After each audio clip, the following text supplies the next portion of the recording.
Lebaran Ketupat adalah tradisi peringatan Hari Raya Idul Fitri di Indonesia, khususnya masyarakat Jawa. Lebaran Ketupat biasanya dilaksanakan pada hari ketujuh atau satu minggu setelah Hari Raya Idul Fitri. Pada masyarakat Jawa, perayaan tradisi Lebaran Ketupat ini dilambangkan sebagai simbol kebersamaan. Setiap tahun, masyarakat Jawa mempersembahkan keindahan dan kelezatan tradisi khas mereka dalam menyambut Hari Raya Idul Fitri. Salah satu keistimewaan yang tidak terpisahkan dari perayaan ini adalah hidangan lezat yang dikenakan sebagai ketupat. Bentuk segi empat yang dihasilkan dari anyaman daun kelapa muda melambangkan keutuhan kesatuan dan keharmonisan dalam kehidupan.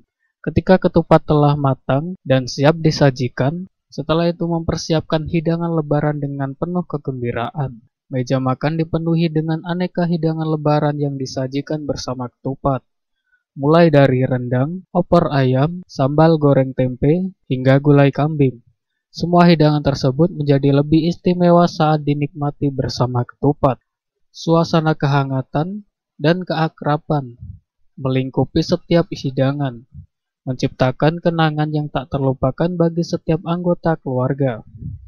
Tradisi Jawa dalam menyajikan ketupat sebagai bagian dari perayaan Idul Fitri juga menjadi momen untuk bersilaturahmi pada tetangga, saudara, dan teman-teman. Kehadiran ketupat tetap menjadi bagian tak terpisahkan di Hari Raya Idul Fitri, mengingatkan masyarakat akan kekayaan budaya dan nilai-nilai kebersamaan yang mereka anut. M. Dhani Rahmadi, Silampari TV melaporkan.